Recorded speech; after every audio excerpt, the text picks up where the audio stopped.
Hello and welcome back to the channel. So the question is, how can scribbling help to improve your art? In a previous video, I performed the scribble technique using digital art. In this one, I will be using pencil. I'm starting off with the Staedtler technical pencil and the sharpener too. I always recommend starting off with a nice sharp pencil. Keep your lines nice and crisp. Now the grand secret of the scribble technique. Scribbling! That's it. The end. I guess you can leave the video now, that's about it really. No, but it is really just about creating some loose lines, not thinking your way through it, and then seeing what comes out of that. Kind of like when I've said this a million times and I'll say it again, looking at a cloud, using your imagination to see what isn't there, finding shapes and forms in something that's shapeless or formless, like scribbles.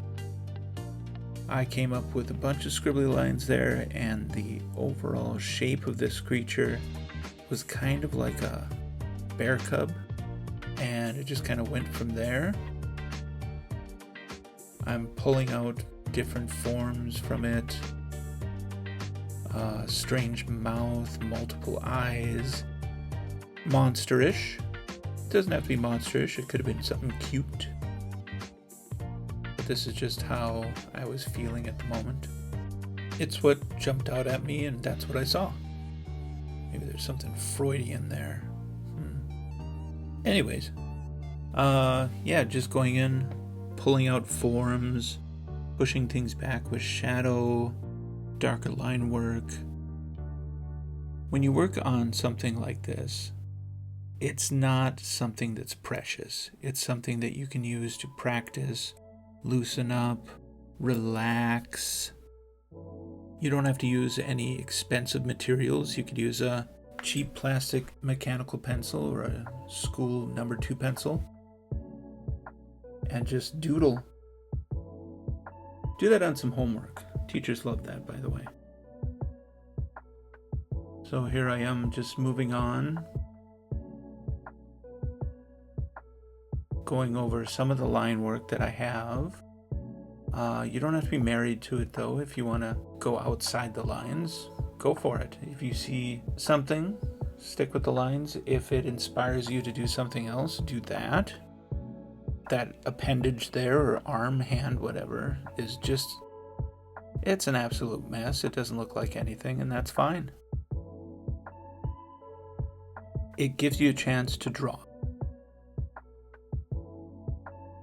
It gives you a chance to explore line work, form, contrast,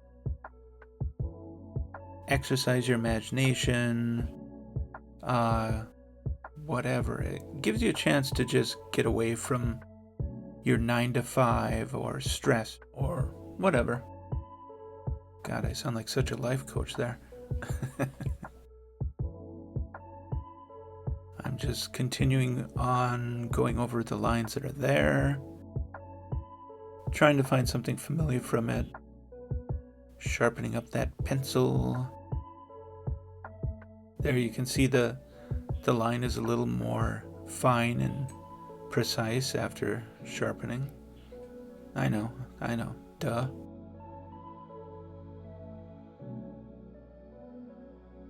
And I'm moving on to a Rose Art black artist pencil. I'm doing shading a little bit different there. Do that, and then using a nice paper blender. I got this in a set of multiple sizes. And just use that to blend.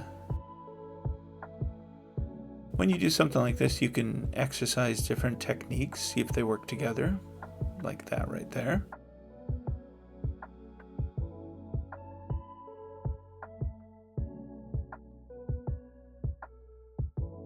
Practicing using something like this, scribble technique or method, or just scribbles, doodles, whatever you want to call it. Doodles, yeah. Just doodling. Gives you a chance to do so much more. And I've switched to a Faber-Castell pencil. This one is kind of like the rose one as well, but it also, I think, has a little more of a crisp line. Gives you a nice dark black shading as well when you put it on its side. Works nice. Doing something like that, putting dark behind light is a nice contrast, helps to pop it out. But if you want to have nice blacks, there's nothing like charcoal. I mean, look at that right there. Pure black. This is an older pencil. I don't even know if you can get them anymore. They're called ebonies. I've got a whole bunch of them. You can see I've shaved it down a bit there.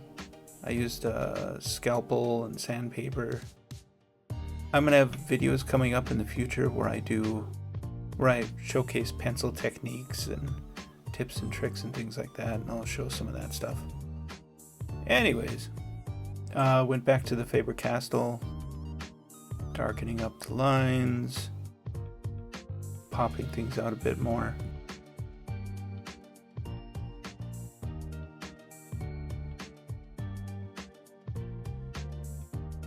Just exploring, trying out things, see what works, what doesn't. I have those swirly patterns on his abdominal area. There we go. I use that to kind of a shorthand note to myself that this is a rounded area. Come back to it later.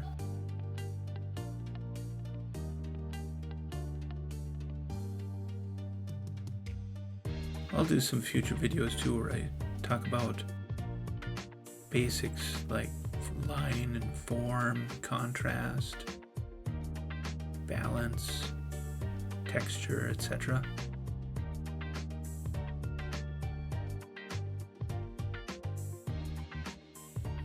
At this point, I believe I'm just zoning out. Just relaxing the brain, because you don't have to take this too seriously. I find it's a great thing if you're stressed out to work on something like this.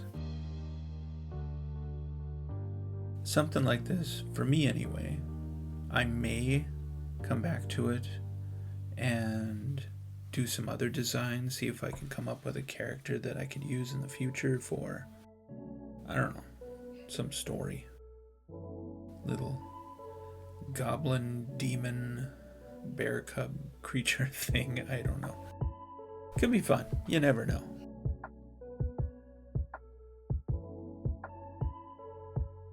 Going back and forth on the lines there. Finalizing things. It doesn't have to be finished, of course. It's not something for a gallery or for a client or for an assignment. This is just for you.